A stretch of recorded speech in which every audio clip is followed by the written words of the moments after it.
National highway 63 వెళ్తున్నది. ప్రతి ఇంట్లో మన ఇండియాలో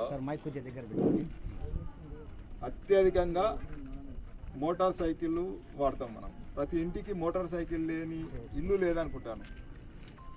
మరి మోటార్ సైకిల్ వాడినప్పుడు మినిమం మనం రోజు చెప్తున్నాం రోడ్డు భద్రత, మీ యొక్క భద్రతను రోడ్డు మీదకి ఎక్కినప్పుడు మనం సరిగా పోయినా ఎదుటోడు కరెక్ట్ రాకపోవచ్చు. మరి అట్లాంటి అప్పుడు మన ప్రాణాలు కాపాడుకోవడం, మన కుటుంబాలు కాపాడుకోవడం. ఒక ఇంటి పెద్ద పోతే ఆ కుటుంబం రోడ్డు మీద పడుతుంది, పిల్లలు రోడ్డు మీద పడతారు. మన పిల్లల్ని రోడ్డు మీద పడేసి మనం వెళ్ళిపోతే ఆ దేవుడు కూడా క్షమించాడు. అది మన చేతిలో ఉన్నది.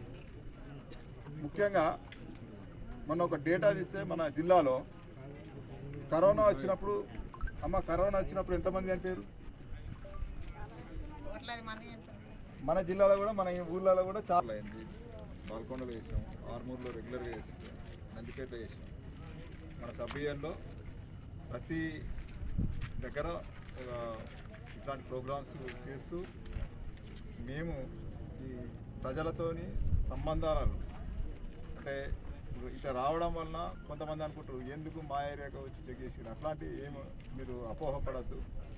మీకోసం పోలీసు ఉన్నది, మీ భద్రత కోసం పోలీసు ఉన్నది. శాంతి భద్రతలను కాపాడడమే పోలీసు యొక్క ప్రథమ కర్తవ్యం. ఒక ఏరియాలో భద్రత అనేది ఉన్నప్పుడు అక్కడున్న ప్రజలు కంటి నిండా నిద్రపోతారు. రోజు గొడవ ఒక ఇంట్లో భార్యాభర్తలు కొట్లాడితే ఆ ఇల్లు ప్రశాంతంగా ఉండదు.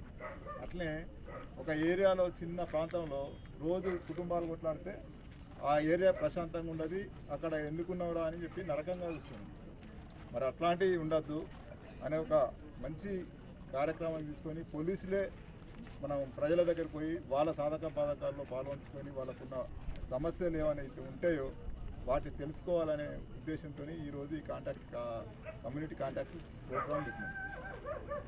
మేము చెప్పడమే కాదు, మీలో కూడా ఇప్పుడు ఎవరైనా వచ్చి ఇక్కడ జరిగేటి ఏమైనా పరిస్థితులు ఉంటే దయచేసి ముందుకు వచ్చి ఒక 2-3 చెప్పాలా.